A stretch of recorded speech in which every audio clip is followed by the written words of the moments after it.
जहाँ पे हमने बताया है जैसे सिलेबस ऑल यूनिट्स, ठीक है, हमने ऑल यूनिट्स 10 तक हमने आपको पूरा का पूरा जो है यूजीसी नेट का जो सिलेबस है उसको कवर कराया, पूरा पढ़ाया है, ठीक है, सभी स्टूडेंट के लिए, ठीक है, सभी स्टूडेंट जो है पढ़ सकते हो, इसको कवर कर सकते हो अपने चैनल पे यूजीसी नेट सरस्वती, जिसमें हम अभी पढ़ा रहे बता रहे हैं आपको, ठीक है, क्वेश्चन के बारे में किस प्रकार का पेपर पूछा गया। सब्जेक्ट आपका एजुकेशन, यानी कि एजुकेशन की थ्योरी क्लासेस हमने पूरी की पूरी कवर करा है, ठीक है, और फ्री क्लासेस भी हैं, ठीक है, नो फीस, कोई फीस नहीं है।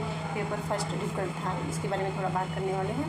तो इसमें देखिएगा थ्योरी क्लासेस पढ़ा जाएगा, तभी आप जो है अच्छा पेपर कर पाएंगे।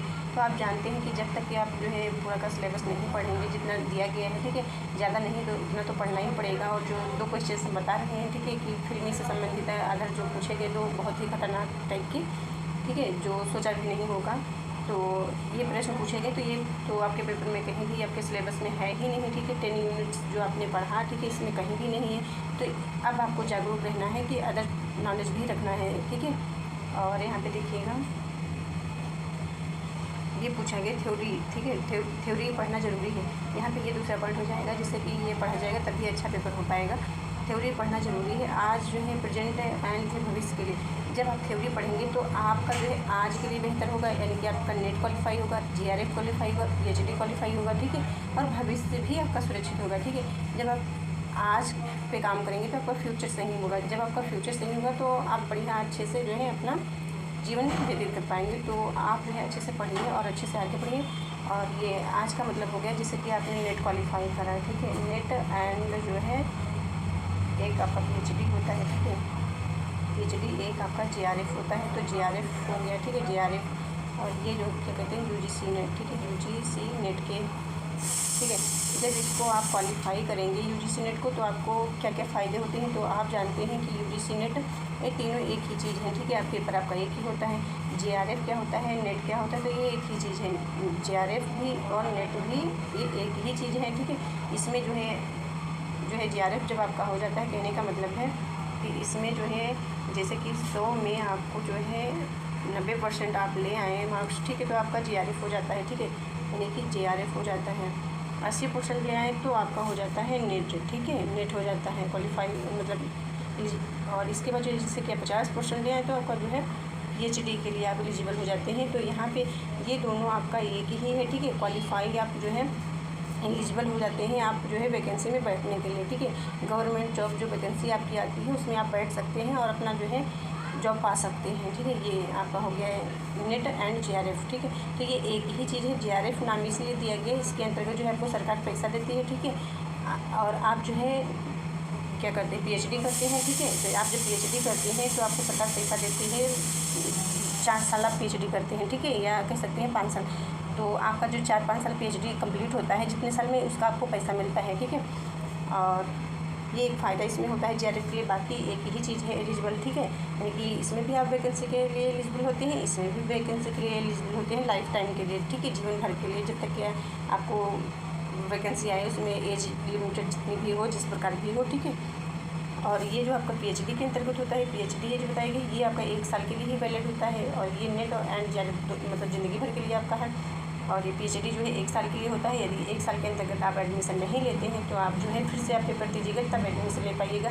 जीआरएफ में 2 साल तक होता है, ठीक है। नेट एंड जीआरएफ एक ही होता है, पर 2 साल के लिए आपको छूट दी जाती है कि आप 2 साल के अंतर्गत जो है एडमिशन ले सकते हैं। पीएचडी जब आप क्वालिफाई करते हैं तो 1 साल के अंदर। तो ये सब चीज़ें बातें हैं, इसमें आपको जानना ज़रूरी था, इसलिए हमने बता दिया। और इसके बाद जॉब आप पाते हैं तो जॉब तो आपको पता ही है, ठीक है। सैलरी क्या होती है, तो ये फ्यूचर के लिए हो गया सैलरी, ठीक है। और सैलरी जैसे कि आप गवर्नमेंट जॉब नहीं पाते हैं, ठीक है, गवर्नमेंट आप जॉब नहीं पाते हैं तो ज़रूरी नहीं कि आपको गवर्नमेंट जॉब मिल ही जाए, ठीक है। नहीं मिलती तो कोई दिक्कत नहीं, और सभी को तो मिलने वाली नहीं, तो आप प्राइवेट कहीं पढ़ा सकते हैं, ठीक है, या अपना चैनल बना सकते हैं, उस पर पढ़ा सकते हैं, ठीक है। आपको जब आता होगा, आपने थ्योरी क्लासेस पढ़ा होगा, समझ के पढ़ा होगा, अच्छे से पढ़ाया होगा, ठीक है, तो आपका जो है जॉब भी लगेगा और आपको जो है आगे भी बढ़ेंगे, ठीक है, आपका फ्यूचर भी अच्छा होगा। और इसमें बताया गया, और आपको बताना चाहते हैं यहाँ पे यदि आपको सफल होना है, यहाँ पे हमने ये आपको पॉइंट्स बताए हैं, मेन पॉइंट्स आपको बता रखा है, इसलिए बताती हूँ कि आपको भी आगे पढ़ना है, थ्योरी पढ़ना ज़रूरी है। यानी कि थ्योरी हमने बार बार बोला है आपसे जब हमने पढ़ाया थ्योरी और एंड पीवाईक्यू, ठीक है। पहले आप थ्योरी पढ़िए फिर पीवाईक्यू पढ़िए। तो हमने पहले आपको थ्योरी क्लासेस सारी यूनिट्स हमने कवर कराई, उसके बाद जो है हमने पीवाईक्यू कराया। ऐसा नहीं कि हमने पीवाईक्यू पहले करा दिया, ठीक है। पीवाईक्यू ज़रूरी नहीं था, थ्योरी ज़रूरी थी सबसे पहले। तो यहाँ पे देखिएगा यहाँ पे जो है पढ़ना ज़रूरी है, आज प्रेजेंट यानी आज के लिए भी एंड जो है फ्यूचर के लिए भी।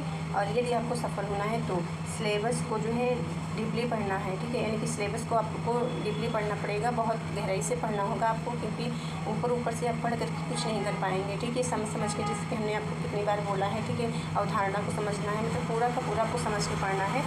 और सीक्वेंस में भी पढ़ना है, ऐसा नहीं कि एक टॉपिक यहाँ का पढ़ लिया, एक वहाँ का पढ़ लिया। एक सिलेबस आपको जो है पूरा का पूरा कवर करते चलना है, जो आपके जिस सिलेबस में जितने भी टॉपिक दिए गए हैं, ठीक है। यानी बुक्स के मुताबिक, जैसे कि आपने एक बुक्स पढ़ लिया, ये जैसे कि ये बुक्स दी गई है, ठीक है। जब आपने बुक्स पढ़ लिया तो जैसे कि बोला जाता है कि बुक्स पढ़ने से कुछ नहीं होगा, तो बहुत से लोग बोलते हैं तो बुक्स आप पढ़िएगा तो इसमें से 80% तो आपका आएगा ही आएगा। बुक बनी ही किस लिए होती है, बनी तो इसलिए होती है, ठीक है। तो एक बुक से आपको पढ़ना है, और जो है दूसरा आपको जो है 2-4 बुक से नहीं पढ़ना है, एक बुक से ही पढ़ लीजिए, इतना ही काफ़ी होता है आपके लिए, ठीक है। और बाकी आप जो है क्लासेस ज्वाइन कर सकते हैं, कहीं से भी पढ़ सकते हैं, फ्री क्लासेस पढ़ सकते हैं, या जो है आप किसी टीचर से ज्वाइन भी कर सकते हो। तो मैं तो कहूँगी कि जो है मैंने तो कराया है अच्छे से, उसको ही कवर कर सकते हैं आप। और यहाँ पे पॉइंट्स और डीपली पढ़ना पड़ेगा, और सभी विद्यार्थी अच्छे से पढ़ो, ठीक है। यानी कि आप सभी को अच्छे से पढ़ना चाहिए और पढ़ेंगे आप। जिन विद्यार्थियों का पेपर अच्छा हुआ, ठीक है, यानी जिन विद्यार्थियों का पेपर जो है अच्छा हुआ है तो भी अच्छा है, नहीं अच्छा हो तो भी अच्छा है। या जिन छात्रों का अच्छा पेपर नहीं हुआ है, परेशान नहीं होना है। 2025 यानी कि अभी दिसंबर का एग्ज़ाम आपका आने वाला है, ठीक है, यानी कि 2025, ठीक है। अभी दिसंबर का आपका एग्ज़ाम आने वाला है, ठीक है। तो अभी आपका 6 मंथ है, ठीक है। अभी भी आप तैयारी करिएगा, आपका हो जाएगा, ठीक है। और आप जानते हैं अभी वैकेंसी भी आने वाली है। जब आपका नेट क्वालिफाई होगा तब आप वैकेंसी आएगी तो उसमें आप बैठ पाएंगे, ठीक है। तो ध्यान रखिए, नेट क्वालिफाई करिए जल्दी से। और एक आपका कौन सा पॉइंट से बताना था हमें, एक पॉइंट से पेपर बिल्कुल भी ईजी नहीं था। यहाँ पे हमने ये बताने का प्रयास करा आपको कि पेपर बिल्कुल भी जो है ईजी नहीं था। आप ऐसे ही गेस करके उत्तर दिया, यानी कि गेस करके उत्तर कहाँ दे पाएंगे आप, पेपर में तो दे पाएंगे, ठीक है। अभी आपका जो है सिलेक्शन होगा, ठीक है। जैसे कि आपने गेस करके देते चले गए, फिर इंटरव्यू आपका होगा तो कहाँ हो पाएगा, ठीक है। पूछा जाएगा आपसे सवाल, तो बता ही नहीं पाएंगे। तो इस प्रकार से हैं, तो आपको समझ के पढ़ना पड़ेगा। और ऐसा नहीं है कि जैसे कि लोग बोल देते हैं, टीचर भी बोल देते हैं अगर कि आज का आज देख लीजिए, कि जैसे कि आज का जो है इतना पढ़ लीजिए और क्वालिफाई कर लीजिए। तो आपको साथ साथ में तैयारी करते चलना है, ठीक है। आपका एक तरफ आपका नेट क्वालिफाई हो और वैकेंसी आए, आपकी जॉब लग जाए, ठीक है। ऐसा नहीं कि आप बैठे रहें, इस प्रकार से पढ़िए। और भले ही आपका नेट एक बार में नहीं निकला है, 2 बार में नहीं निकल रहा है, निकल ले, उसके बाद आपका जॉब लग जाए, बस ये ध्यान रखना है आपको। और इसके बाद और पॉइंट्स आपको देखना है। पेपर बिल्कुल भी ईजी नहीं था, आप ऐसे ही गेस करके उत्तर दिया, यानी कि गेस करके आप उत्तर दे सकते हैं, ठीक है। तो जो है गेस करने पे आप कितने प्रश्न जो है सही कर पाएंगे, थोड़ी सही कर पाएंगे। क्रम और मिलान के जो है न्यू प्रश्न आपसे पूछे गए थे, PYQ बहुत कम पूछे गए थे, ठीक है। जैसे कि हमने बताया था पिछले क्लास में कि हाँ जो पढ़ा रहे थे तो कि 40-20-30 जो है आ सकते हैं सेम या मिलते जुलते, पर नहीं, ऐसा नहीं था। कुछ बहुत आए हैं सेम आए थोड़े प्रश्न आपके सेम आए, बाकी जो है न्यू पैटर्न पर आए, ठीक है। थोड़ा अलग ही तरीके के दिखे प्रश्न। और 4 विकल्प वाले जो प्रश्न आए वो न्यू थे, जैसे कि हमने अभी आपको बताया था इसके पहले कि जो है जैसे प्रश्न क्वेश्चन दिए गए हैं और ये 4 विकल्प आपके दिए गए हैं। तो ये जो है क्वेश्चन थोड़ा अलग आया और ये विकल्प भी न्यू तरीके के पूछे गए, ठीक है। और आपका एक पॉइंट्स और बताना था हमें, ईजी भी प्रश्न पूछे गए, यानी कि अभी मैं बताया भी ये PYQ भी है, यानी और थ्योरी जब आप पूरे सिलेबस कवर करेंगे तो वैसा भी पेपर, कैसा भी पेपर आए, सॉरी, जब कहने का मतलब ये है कि जब आप थ्योरी क्लासेस पढ़े होंगे, ठीक है, थ्योरी क्लासेस आप जब पढ़े होंगे तो पेपर कैसा भी आए, ठीक है, पेपर कैसे भी पूछा जाए, ठीक है, पेपर कैसे भी पूछा जाए उसको आप हल कर पाएंगे, ठीक है, अच्छे से कवर कर पाएंगे। और टाइम मैनेजमेंट के लिए जो है आपको PYQ कराते हैं, ठीक है, हर टीचर कराते हैं, तो आप PYQ कर सकते हैं, ठीक है। टाइम मैनेजमेंट के लिए हमने आपको बताया था किस प्रकार से पढ़ना है, कैसे पढ़ना है, और कितने घंटे पढ़ना है, किस टाइम पढ़ना है, बहुत अच्छे से बताया था। सुबह टाइम में आपको कितना पढ़ना है, दोपहर के बाद कितना पढ़ना है, तो जैसे दोपहर के 12 बजे के बाद से जो है 12 बजे तक के जो है आपको एजुकेशन पेपर कितना घंटे पढ़ना है। और मतलब बीच में जो है वो ये नहीं कि टाइम फिक्स करना है, आपको इतने से इतने टाइम के अंदर इतना पढ़ना है, ठीक है। 3 घंटे या 4 घंटे, 5 घंटे, 6 घंटे, इस प्रकार से जब टाइम मिले, या फिर आप सिलेबस के इतना एक टॉपिक कवर करना है या 2 यूनिट, इस प्रकार से, इसको तो हमने आपको बता ही रखा। और आप देखिएगा इसमें ये बताया गया था, ये आपका पेपर, हाँ